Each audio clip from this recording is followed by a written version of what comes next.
Bonjour et bienvenue dans cette 4e saison de Parlons épigénétique, le podcast scientifique bilingue présenté par le Consortium canadien de recherche en épigénétique, environnement et santé et animé par le comité étudiant. Cette saison se distingue des précédentes puisqu'il s'agit d'une édition spéciale consacrée aux scientifiques qui ont bâti leur carrière en dehors du milieu académique. À travers ces épisodes, nous explorons leur parcours professionnel, leurs recherches, leurs intérêts et bien plus encore. Bonjour Aïda, merci beaucoup d'avoir accepté notre invitation. Ça nous fait vraiment plaisir de t'avoir aujourd'hui sur cet épisode de podcast. Et donc pour commencer, je vais te demander si tu pouvais te présenter rapidement de la manière dont tu le souhaites. Merci beaucoup pour avoir pensé à moi. Mon nom c'est Aïda Minguez et vous voyez pour mon accent que je suis pas francophone. Je viens de l'Espagne et je suis actuellement conseillère en communication et transfert de connaissances pour OPLE, un groupe de recherche à la faculté de médecine vétérinaire de l'Université de Montréal. Est-ce que tu peux nous dire en quoi consiste aujourd'hui ton métier, c'est quoi tes missions un peu au quotidien? En fait, je travaille pour OPLE. C'est un regroupement stratégique financé par les fonds de recherche de Québec. Et on regroupe des chercheurs et chercheuses de différentes universités de la province qui sont dédiés à étudier la qualité du lait et le bien-être des bovins laitiers. L'équipe de direction, on est une petite équipe de directeurs, un directeur adjoint, une coordonnatrice et moi, la conseillère en communication. Je fais un peu de tout. Mais officiellement, mon poste, c'est pour les communications et transfert de connaissances. Je suis en charge de la communication et transfert de connaissances. Comme les 4 volets principaux de mon travail, c'est faire rayonner nos membres, les membres chercheurs et les membres étudiants. Alors, on fait un peu de promotion de toutes les activités et tous les prix reconnaissance que nos membres font. Aussi, j'accompagne tous les membres à faire des activités de transfert et de communication pour écrire des articles de vulgarisation, pour traduire en figure ces idées et des autres activités plus en dehors de mes compétences, mais je les accompagne pour faire des podcasts ou des vidéos et aussi en charge aussi des formations en communication et transfert de connaissances. C'est pas moi spécifiquement, mais c'est vrai que je fais dans le passé des formations, mais organiser et coordonner des activités de formation. Et après, la 4e part de mon rôle, c'est de maintenir des collaborations avec des autres acteurs de notre milieu qui font aussi des transferts aux communications, comme les gens qui travaillent plus en transformation de lait ou des gens qui sont plus proche des producteurs et productrices laitières de la province. C'est vraiment beaucoup de choses assez différentes. Et comment tu articules un peu toutes tes missions? Est-ce qu'il y en a une qui est plus importante que les autres? Est-ce qu'elles sont toutes à peu près au même niveau? Ça dépend peut-être aussi des moments. Ouais, ça dépend un peu les moments de l'année. On a des moments plus à l'automne, on commence à avoir des rencontres, notre rencontre officielle de notre groupe, mais aussi des autres rencontres dans la province.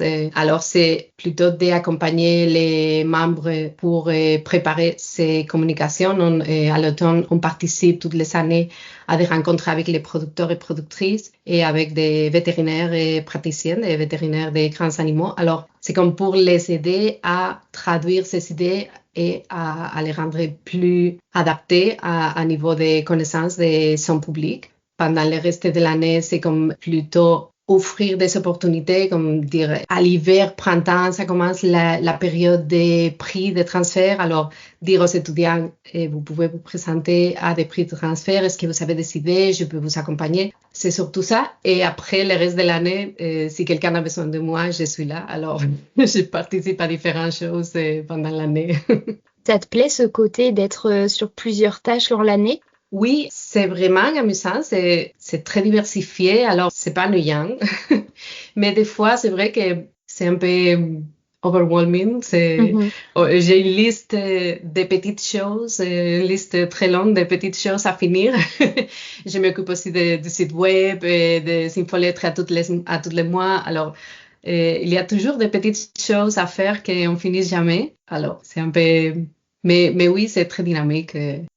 Et on avait aussi une question par rapport au fait que tu fais de la communication, mais dans la science. Et donc, on voulait savoir ce qui t'avait un peu amené à apprécier la science de manière générale et ce qui t'avait amené dans ton parcours scolaire, par exemple, à aller jusqu'ici. Je suis une personne que je suis pas anxieuse, je suis pas planificatrice. Je sais pas si ce mot existe en français, mais je me laisse amener par la vie. Je sais que je vais arriver quelque part, mais ça me dérange pas beaucoup. Alors, quand j'étais en secondaire, j'aimais beaucoup la science. C'était logique pour moi. Je comprenais rapidement les processus biologiques. C'était facile pour moi d'apprendre toutes les informations scientifiques plutôt que l'histoire ou les. Alors, c'était logique pour moi continuer un parcours en sciences. Et j'ai fait après un bac en sciences environnementales. Et dans la dernière année de mon bac, il avait une nouvelle matière qui s'appelait Initiation à la recherche. Il te mettait en contact avec un prof de la faculté et tu faisais comme un tout petit projet de recherche. À cette époque-là, je connaissais rien sur la recherche, ou je savais pas c'était quoi un doctorat, j'avais aucune idée, mais j'avais une amie qui était très intéressée, alors je me suis dit, bon, ok, ça a l'air amusant, une matière comme ça. J'étais matchée avec un prof en géologie, que c'était ma matière préférée à l'époque. Et lui, il était directeur d'un programme de maîtrise. Alors, après mon bac, j'ai continué avec lui et j'ai fait une maîtrise en risque géologique. Et quand je finissais mon deuxième année de maîtrise, il avait la possibilité d'appliquer à une bourse nationale. J'ai appliqué. À l'époque, c'était très difficile d'avoir un financement pour les étudiants pour être payé. Alors, j'étais vraiment chanceuse. Et j'ai fait un PhD avec lui. En même temps, et mon conjoint faisait aussi notre PhD. Il m'avait suivi, mais j'étais plus lente. il, il avançait plus rapidement dans son PhD. Et on s'est dit, les premières qui finissent se trouvent un postdoc parce qu'on savait que si tu fais un PhD, c'est un peu rien. Pour te trouver quelque chose, il faudrait faire un postdoc. Il a trouvé un postdoc ici à Québec et j'ai resté en Espagne pour finir mon PhD. C'était un peu traumatique. Et c'est quand je me suis rendu compte que j'étais pas fait pour la recherche, pour la vie académique. Et, je trouve qu'il faut beaucoup d'imagination pour être chercheur ou chercheuse. Ça prend. Qu'est-ce que j'ai fait après? C'est un effort de travail constant, mais aussi beaucoup d'imagination. Tu dois savoir pourquoi cette expérience n'a pas marché, comment est-ce que tu dois trouver une autre façon d'arriver à ton hypothèse. Et aussi, ça prend beaucoup de mémoire. Et moi, ma mémoire est pas super bonne. Je trouve que je cherche toujours mes idées. Ah, j'ai étudié ça, mais je me rappelle pas exactement. Alors, je trouve que pour être une bonne chercheuse, ça prend ça, d'avoir dans ta tête beaucoup de connaissances. Alors, comme je disais, mon conjoint est venu ici à Québec. Après, quand j'ai fini, je suis venue avec lui. Mais je savais que je voulais pas faire un postdoc. Alors, après, aussi, je me suis rendu compte qu'ici, on parlait pas anglais. Et ça, c'était une barrière parce que je parlais pas français. Alors, quand j'ai débarqué ici à Québec, mon objectif, c'était de parler français.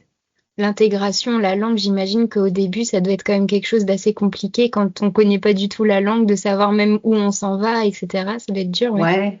Ben, j'avais une petite base parce qu'en secondaire, j'avais étudié un peu de français, mais c'est comme étudier une troisième langue, mais j'avais jamais parlé. Je connaissais un peu la grammaire, mais j'avais jamais parlé. Et je comprenais rien. Surtout ici, j'avais étudié le français de France. Ici, l'accent est complètement une autre chose.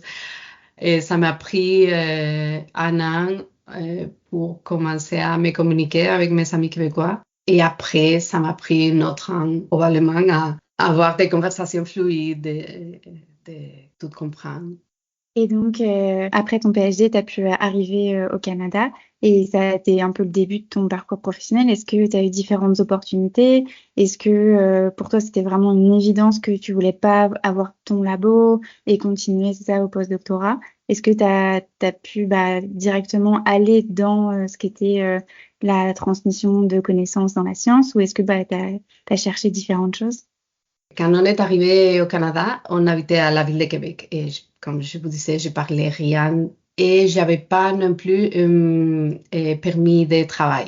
Alors, mon objectif, c'était d'apprendre la langue. J'ai commencé des cours de français et après, quand j'ai obtenu mon permis de travail, j'ai travaillé dans des restaurants. C'était comme un peu pour survivre. Mhm. Et après, on a déménagé ici à Saint-Hyacinthe et mon conjoint a eu son poste de prof à la faculté de médecine vétérinaire. Et j'étais ici et à Saint-Hyacinthe, c'est une petite ville, il n'y a pas beaucoup d'opportunités. J'ai cherché un peu dans mon domaine de géologie, territoire, urbanisme.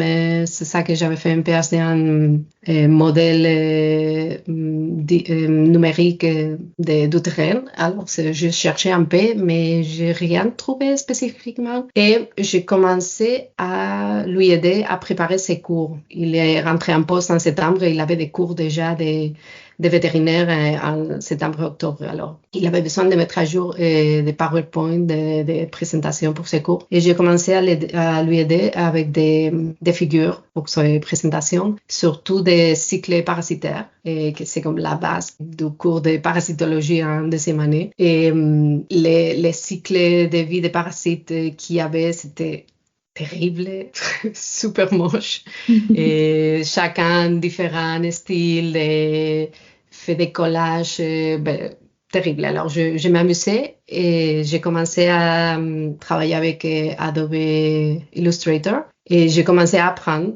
Mais je faisais comme des cours en ligne gratuites et j'ai commencé à dessiner. C'est ça. Et j'ai fait plein de cycles parasitaires, de tous les parasites possibles. Et puis, les gens de la faculté des autres profs ont commencé à voir mes dessins. Ils ont commencé à dire, ah, mais j'aurais besoin aussi pour mes présentations.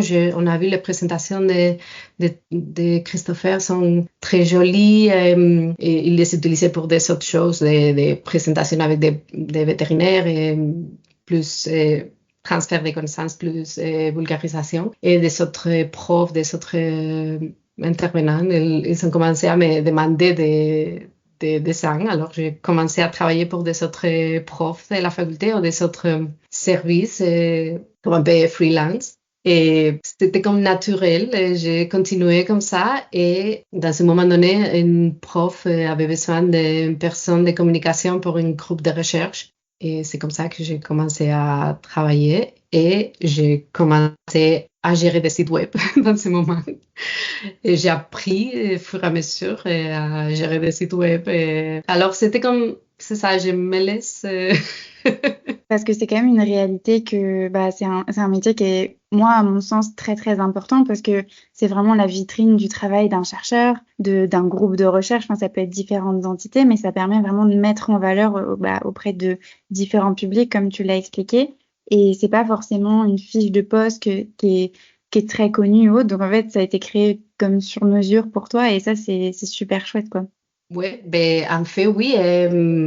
De plus en plus, la vulgarisation et les transferts sont en valeur. Et c'est une chose, c'est une différence que je vois avec peut-être l'Europe ou plutôt l'Espagne. C'est moins reconnu, surtout à niveau recherche, à niveau vie académique. Et en Espagne, les profs et les chercheurs, chercheuses sont maîtrisés par les publications, c'est tout. Ici, les organismes subventionnaires prennent en compte beaucoup des autres activités connexes. C'est une façon de payer pour l'argent public que tu reçois. C'est de redonner au public les taxes qui sont investies dans ta recherche. Alors, ça fait du sens. Oui, ça rend concret ce qui se passe réellement auprès du public.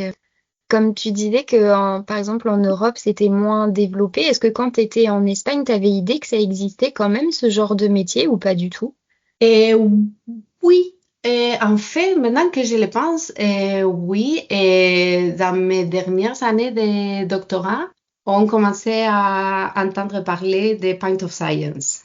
Est-ce que vous connaissez Pint of Science? Oui, en Europe, c'est quelque chose très connu, surtout 2010-2015. Et c'était quelque chose de très connu. Et on commençait à écouter parler des Pint of Science. Et après, pour ceux qui ne connaissent pas, c'était une activité de vulgarisation scientifique dans des bars. Alors, les gens prennent un verre et il y a un chercheur qui parle de sa recherche d'une façon distendue et amusante pour que les gens qui sont dans le bar apprennent un peu. Et c'était un peu ma porte d'entrée à ouvrir vulgarisation grand public ici. En 2019, je me suis lancée, j'ai communiqué avec la présidente de Pint of Science Canada, qui était une étudiante au doctorat à McGill. Et je me suis dit, est-ce que j'organise un Pint of Science à Saint-Hyacinthe? Pourquoi pas? Alors, c'est ça, on l'a fait en 2019 et au Sarico, au centre-ville de Saint-Hyacinthe, une petite ville, et tout le monde était très surprise. Mais c'était vraiment cool. On a eu des gens de la faune, des gens de production, des chercheurs et chercheuses de la faculté de médecine vétérinaire, mais très diversifiés. Après, la pandémie est arrivée, alors on a tout arrêté, mais c'était très intéressant. Ça serait quelque chose qui t'intéresserait de continuer, par exemple, d'essayer d'organiser des événements comme ça, ou tu préfères rester plus dans l'académique pure, on va dire? Ouais, ça prend beaucoup de travail, mais on fait des petites choses. Par exemple, cette année, on a participé à la journée de portes ouvertes de la faculté de médecine vétérinaire de l'université. C'était un événement universitaire, mais ici à la faculté, on a fait une petite kiosque et c'était porté sur la biosécurité dans les fermes laitières. Et on s'est fait appeler par une ferme qui faisait cet été une journée de porte ouverte et il était intéressé à voir notre kiosque de biosécurité. Alors, c'était comme quelque chose grand public parce que c'était une journée ouverte à tout le monde. Il avait beaucoup de familles. C'était quelque chose de très intéressant, mais c'est vrai que la vulgarisation au grand public, ça prend plus d'efforts qu'une vulgarisation, un transfert pour un public plus spécifique. Justement, un peu la question suivante qu'on s'était posée avec Annie, c'était de se demander, c'est quoi les difficultés que tu rencontres quand tu rends la science comme ça accessible? Parce que, comme tu l'as dit, tu as différents publics. Des fois, tu as des chercheurs qui demandent des questions plus pour des articles, donc vraiment un public quand même spécialisé. Et d'autres fois, vraiment des choses grand public. C'est quoi qui est le plus important pour éviter de dénaturer au maximum le message que tu veux faire passer? Je pense que la chose la plus difficile en vulgarisation ou transfert de connaissances, c'est cibler le public, connaître ton public.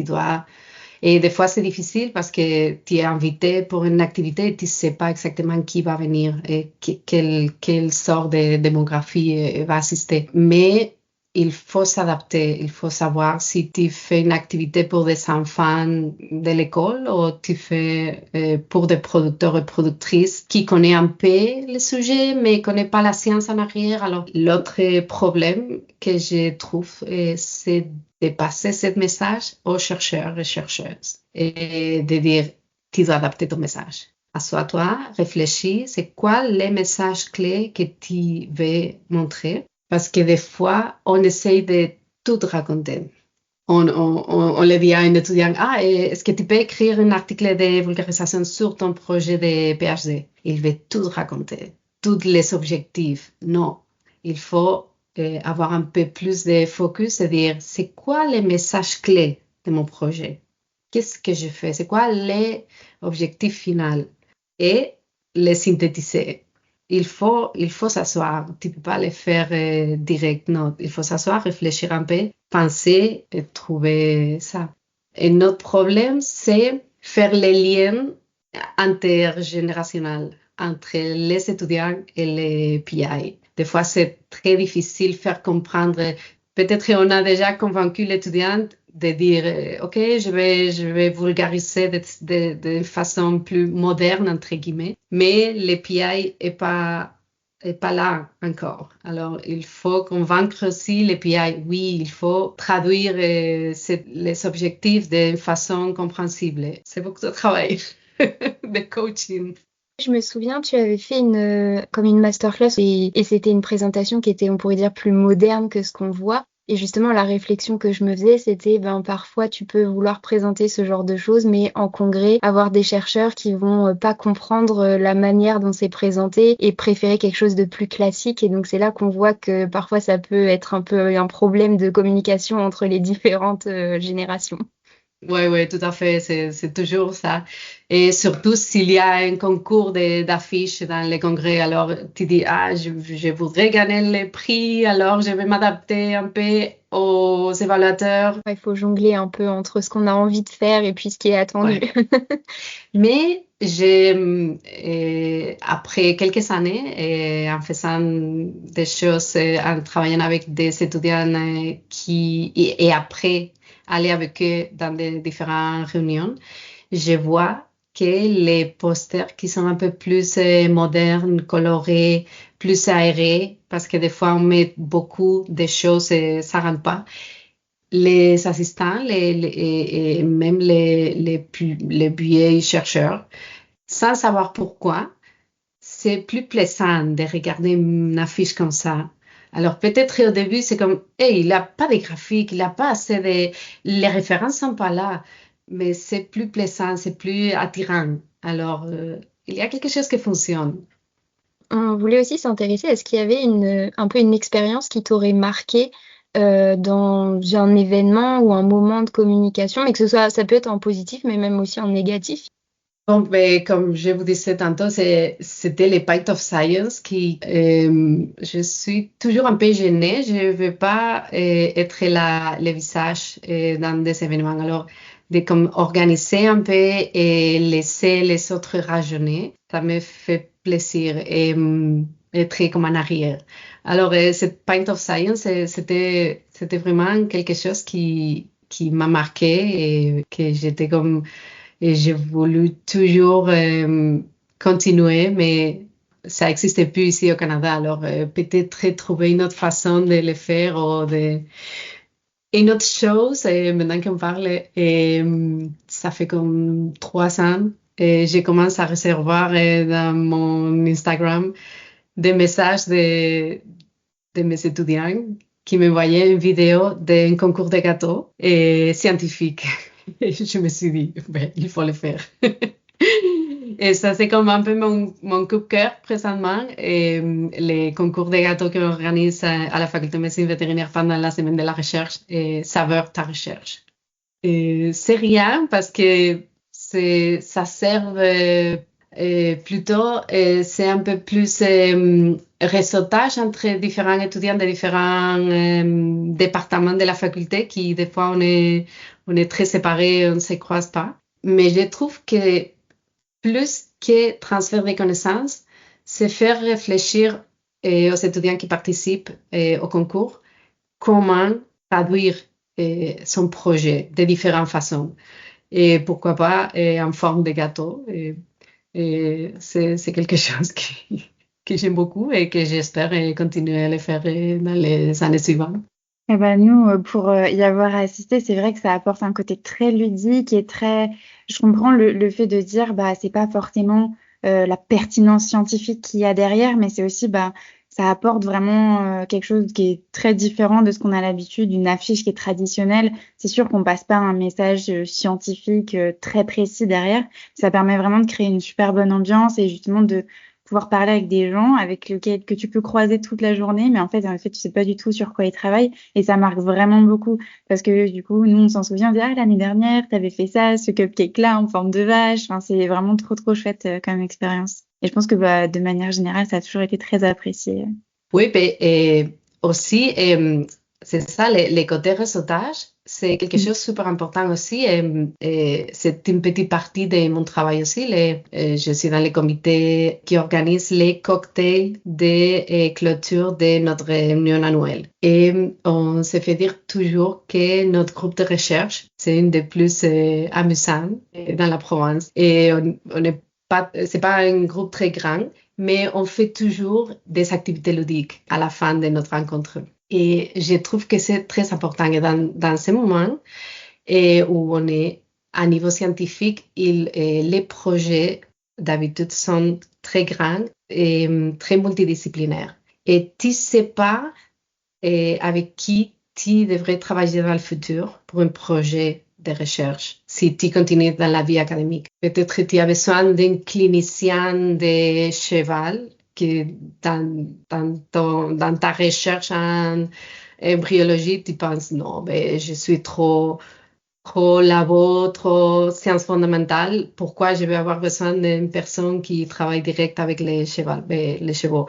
Oui, c'est très important. Alors, les côtés réseautage, avant la science, c'était une personne, une PI qui avait une idée et qui faisait une découverte. Maintenant, c'est pas comme ça. Les projets sont énormes. Il y a beaucoup de chercheurs et chercheuses dans ce même projet et des très, très, très variés. Économie et écologie, sciences fondamentales, microbiologie, sciences sociales. Alors, il faut être ouvert à connaître n'importe quelle sorte de personne. Et puis justement, comme c'était aussi quelque chose que tu disais au début, où c'est beaucoup d'opportunités qui permettent, un peu comme à l'image de ton métier aujourd'hui, où c'est les opportunités qui t'ont amené ici, c'est important justement de discuter avec toutes sortes de personnes qui font pas forcément quelque chose auquel on pourrait penser au départ, et c'est ça qui nous emmène vers une voie aussi. Oui, effectivement. On ne sait pas. C'est ça, peut-être on pense qu'on va devenir professeur dans une université, mais on finit par être conseillère de recherche pour une université qui accompagne les professeurs à obtenir des subventions. Pourquoi pas, et après un PhD, faire quelque chose comme ça. Tu connais les métiers, tu connais c'est quoi la recherche et tu te spécialises à accompagner ces gens pour obtenir des projets. Et on se demandait si, par exemple, dans les auditeurs qui nous écoutent, s'il y a des étudiants, par exemple, qui sont intéressés à faire de la communication scientifique, qu'est-ce que tu leur conseillerais pour commencer à s'initier, à se former à cette discipline? En première, je pense que une des choses plus importantes, c'est de s'inspirer, d'écouter, de regarder des vidéos des autres communicateurs scientifiques et communicatrices scientifiques. Et il faut savoir qu'est-ce que les professionnels font. Et ici, dans la province, on a Viviane Lalande, par exemple, sur YouTube, Tardy Babe, qui fait des Radio-Canada, et Les Pharmaciens, et Papa PhD, qui fait beaucoup de vidéos sur c'est quoi faire un doctorat. On a beaucoup de personnes, mais dans tous les pays, podcasts, YouTube, Instagram, TikTok, il y a beaucoup de... Il faut cibler les bons, mais il y a beaucoup d'inspiration. Et après, je sais qu'il y a les organismes subventionnaires ici au Québec et au Canada, ils offrent des cours de communication ou de transfert de connaissances. Il y a aussi ils commencent à avoir des agences spécialisées en communication scientifique. Je sais qu'à Québec, il y a un groupe de filles qui ont fini ce PhD et ils ont décidé de bâtir une agence de communication scientifique qui s'appelle Impact Scientifique et offre ses services pour les chercheurs et aussi ils font des formations. Alors, c'est former des petits cours en ligne aussi. C'est sûr qu'il y a beaucoup de ressources. Et après, c'est trouver qu'est-ce qu'il te plaît. Est-ce que tu es bon pour parler? Tu es bon, tu dessines bien? Est-ce que tu es capable de faire des vidéos? Ou tu préfères un compte Instagram? C'est trouver c'est quoi ton skill et continuer par là, et te lancer. Et Je pense que peut-être le plus facile, le plus rapide, c'est écrire un article de vulgarisation et trouver un journal dans ton domaine qui fait la vulgarisation. Moi, si tu as la chance d'être dans un groupe de recherche ou d'être en contact avec un agent de transfert ou dans ta faculté, il y a un service comme ça, approche cette personne et pourrait t'indiquer. Moi, j'ai une liste de tous les journaux dans la production laitière ou dans la vétérinaire des grands animaux. Alors, s'il y a un étudiant qui a un projet, qui est intéressé à écrire un article, il me contacte. Je dis, bah, dans ce journal, tu veux français, anglais, on peut, je peux l'aider aussi. Comme je disais tantôt aussi, et il y a des prix de transfert ou des concours de vulgarisation, l'ACFAS et Science 101 de l'UQAM et l'FRQ vient de sortir les projets dialogue pour une subvention pour faire un projet. Après, si tu veux continuer, il y a des possibilités de gagner des prix ou d'avoir des subventions pour ton projet de vulgarisation. Tu parlais un peu de compétences, donc bah, plus la créativité, c'est sûr que ça, c'est plus propre à chacun. Toi, tu as développé plutôt bah, ton côté artistique avec les dessins. Bah, ça a commencé du moins par là pour les illustrations des diapositives. Mais est-ce que, en termes de connaissances ou de compétences que tu as pu acquérir pendant ton doctorat, c'est quoi qu'aujourd'hui qui probablement te sert le plus? C'est sûr que je me sers beaucoup de toutes mes expériences en faisant un PhD. Et j'étais dans l'autre côté. Je sais c'est quoi faire un doctorat. Je sais que si on est dans une période de rédaction, l'étudiant va pas être disponible pour faire une activité de vulgarisation.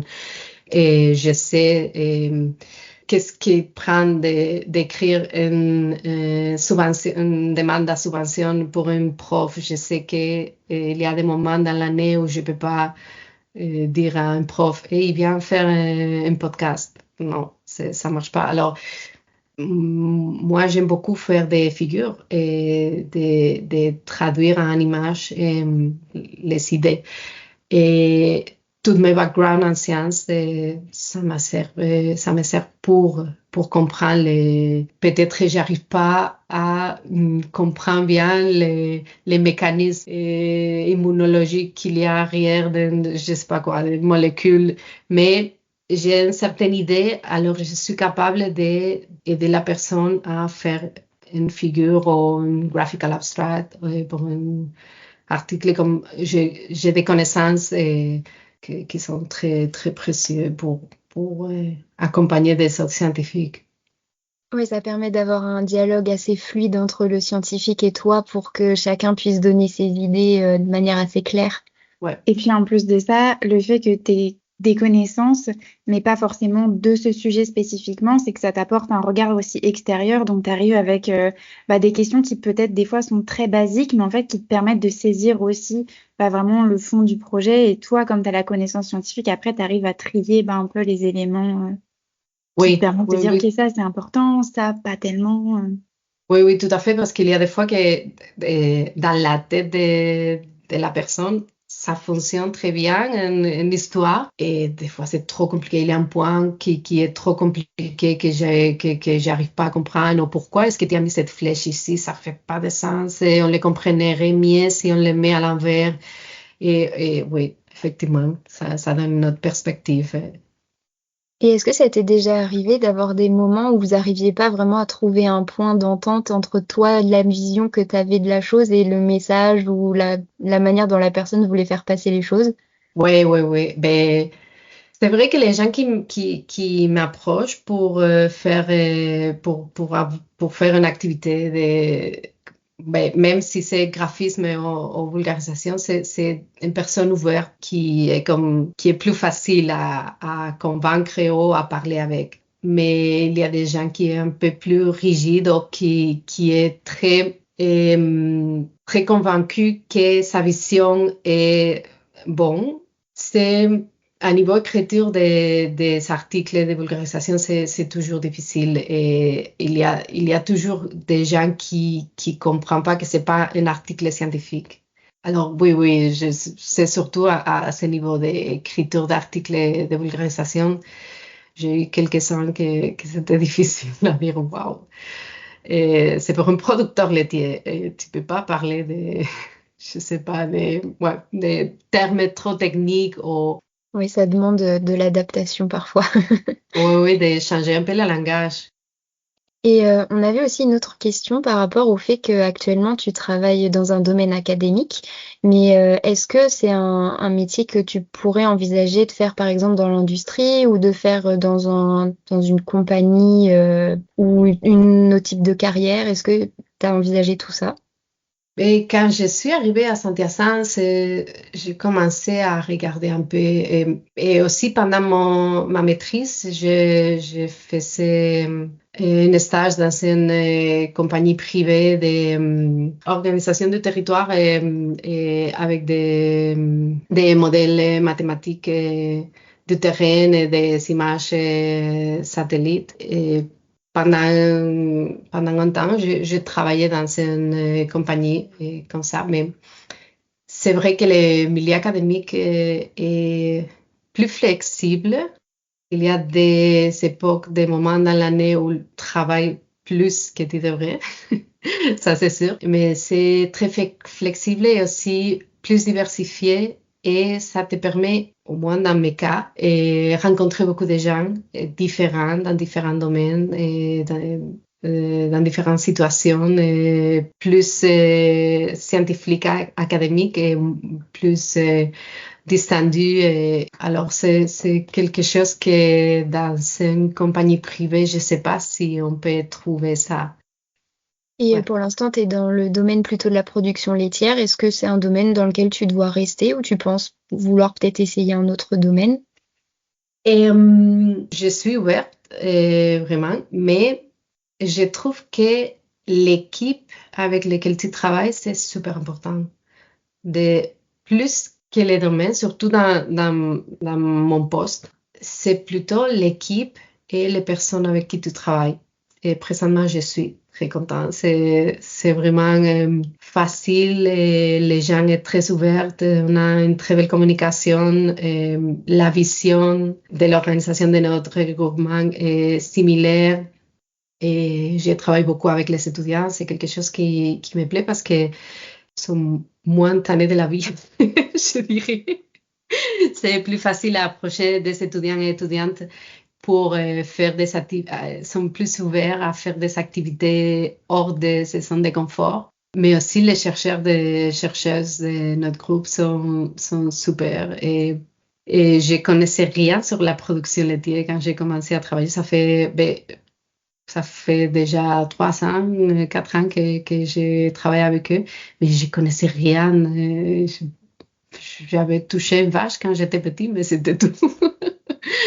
Alors, j'apprends à tous les jours et c'est pour ça que je suis capable de dire cette façon de parler est pas la bonne parce que si moi je ne le comprends pas, peut-être les autres personnes ne le comprennent pas non plus. Et alors, j'apprends beaucoup. C'est super chouette de pouvoir comme ça s'amuser et ben aussi de pouvoir voir différentes choses dans ton métier. Ça, c'est plutôt les côtés que t'affectionnes. Est-ce que il y a des choses qui sont plus des contraintes ou des choses que tu apprécies moins de l'autre côté, du côté très chouette de la communication, pouvoir échanger avec différentes personnes? Et une chose que j'aime pas et que je suis pas bonne, c'est les réseaux sociaux. C'est quelque chose qui prend beaucoup d'efforts, beaucoup de travail. Ça serait un poste à temps plein, gérer les réseaux sociaux. Il y a des périodes dans l'année où je publie sur LinkedIn qu'est-ce que mes chercheurs et chercheuses ont fait, mais il y a des autres périodes de l'année que je publie rien parce que j'aime pas ça. C'est trop demandant. Et j'aime pas ça. Et aussi, c'est faire une promotion.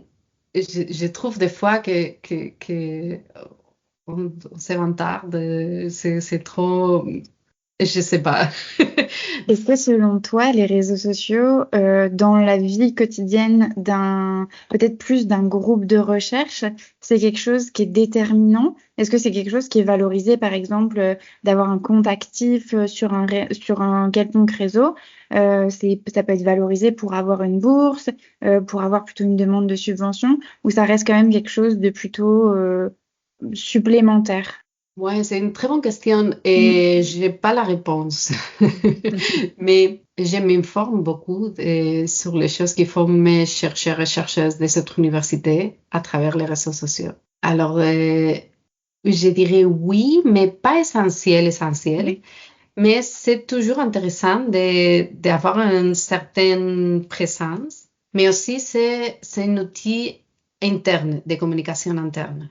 Et quand il y a un concours et on veut les publicités, ou il y a une conférence ou une réunion des producteurs, par exemple, et on veut que nos membres reçoivent l'information. Il faut toujours avoir différents canaux. Et il faut envoyer des courriels directs.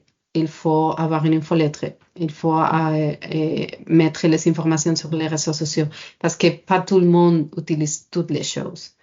Il y a des gens qui reçoivent un tonne de courriels par jour et ils les flushent. Et peut-être sur LinkedIn, ils voient l'information. Alors, je dirais oui, mais pas super essentiel. Mais c'est toujours intéressant et pour les étudiants et étudiantes, c'est une façon de se donner un peu de visibilité pour après.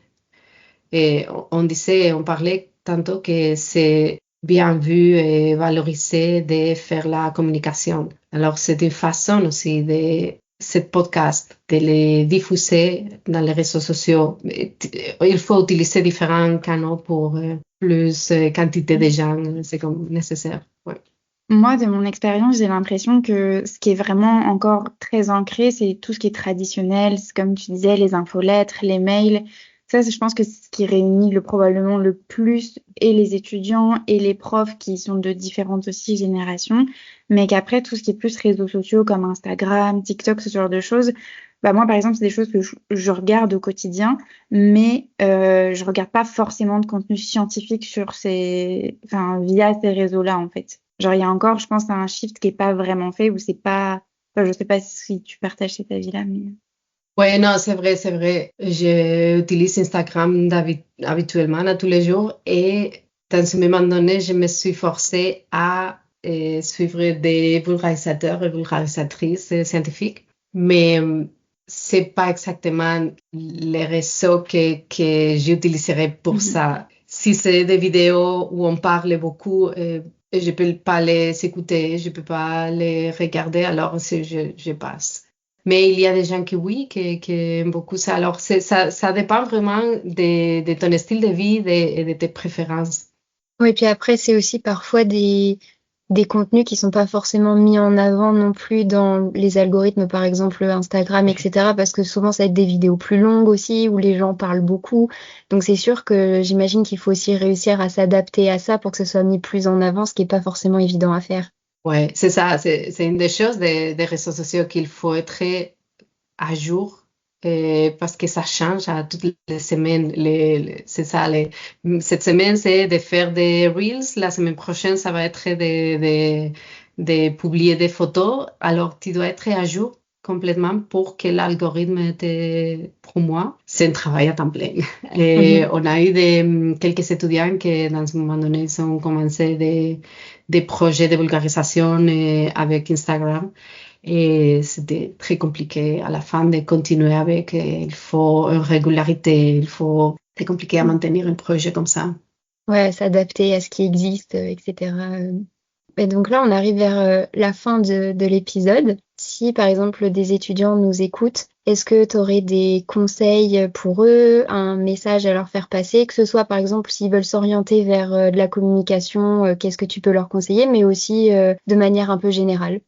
Je trouve qu'on est dans ce moment où il faut batailler contre les fake news et contre la désinformation. On le voit tous les jours qu'il y a des nouvelles stupide qui sort. Alors, même si on pense qu'on se frappe contre un mur, et il faut continuer et essayer de notre mieux parce que c'est une façon de, je sais pas comment dire, mais c'est important pour notre survie, pour la planète et pour l'humanité. Alors, la science nous fait libres. Je peux pas vous encourager plus que ça. Ouais, c'est sûr que en plus justement, ça rejoint un peu ce qu'on disait aussi sur les réseaux sociaux juste avant, c'est que l'information va très vite, mais elle peut aller très vite dans les deux sens aussi, donc faut rester très vigilant aussi, ouais. Ouais, c'est très facile de forcer les informations scientifiques d'une personne qui est bienveillante pour promouvoir un message scientifique et quelqu'un les prend, les malinterprète et les repartage d'une autre façon complètement terrible, je sais pas. Ouais, mais je pense que c'est un très bon message de fin, restons vigilants. Ouais. Merci beaucoup Aïda, c'était vraiment un échange très intéressant et qui a été dans une direction un peu différente de ce qu'on fait d'habitude, donc c'était super intéressant d'échanger avec toi. Merci beaucoup. Merci à vous pour avoir pensé à moi et continuer à passer un message bienveillant scientifique. Merci beaucoup. Aïda. Merci. Merci d'avoir écouté le podcast Parlons épigénétique. Si vous avez aimé cet épisode, n'hésitez pas à laisser un commentaire et à le partager. Pour plus d'informations, n'oubliez pas de visiter notre site web thisisepigenetics.ca.